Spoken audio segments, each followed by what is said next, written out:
Pertanyaan yang pertama, apakah di gereja Bapak Ibu dan teman-teman menggunakan teknologi dalam menyebarkan informasi kegiatan melalui media sosial, misalnya Facebook dan WhatsApp?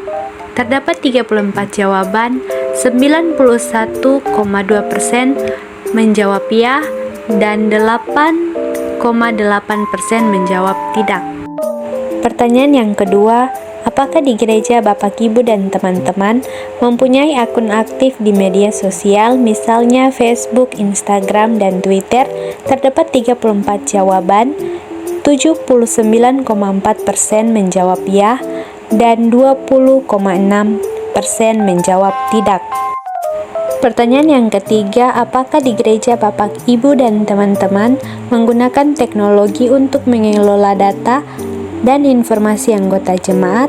Terdapat 34 jawaban, 82,4% menjawab ya, dan 17,6% menjawab tidak. Pertanyaan yang keempat, apakah di gereja Bapak, Ibu, dan teman-teman pernah mengikuti kegiatan ibadah secara online? Terdapat 34 jawaban, 64,7% menjawab tidak, dan 35,3% menjawab ya. Jadi untuk pertanyaan yang kelima, berikan pendapat saudara tentang manfaat penggunaan teknologi dalam berjamaat. Saya mewawancarai saudari Afri Kristiana Sidete, mahasiswa semester 6, Prodi Teologi. Jadi, menurut pendapat saya, penggunaan teknologi dalam berjemaat itu sangat memiliki banyak manfaat, seperti meningkatkan partisipasi dan juga aksesibilitas dalam berjemaat. Nah, misalkan anggota jemaat yang tidak bisa hadir secara fisik, namun mereka bisa hadir secara daring, misalkan menggunakan via Zoom atau Google Meet dan lain sebagainya.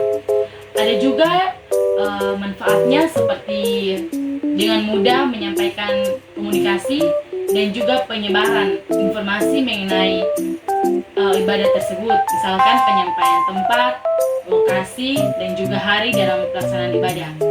Nah, dengan adanya teknologi ini juga bisa mempermudah jemaat untuk mengakses segala sumber daya spiritual mengenai ajaran ataupun agama, sehingga bisa memperkaya wawasan dan pengetahuan mereka tentang agama tersebut. Nah, namun perlu diingat bahwa kita harus menggunakan teknologi ini dengan bijak dan benar, agar supaya kita bisa menjaga komunikasi kita secara personal dan juga pengalaman kita dalam beribadah ketika kita mengikuti ibadah tersebut secara daring. Mungkin itu pendapat dari saya mengenai penggunaan teknologi dalam berjemaat. Terima kasih atas tanggapan mengenai manfaat penggunaan teknologi dalam berjemaat. Jadi kesimpulan yang saya ambil adalah bahwa teknologi di zaman sekarang ini sangat membantu jemaat dalam mendapatkan informasi, membagikan informasi, dan juga dalam proses peribadatan. Dengan teknologi kita bisa melakukan ibadah secara online, dan yang terpenting adalah menggunakan teknologi dengan sebaik mungkin agar tidak merugikan kita.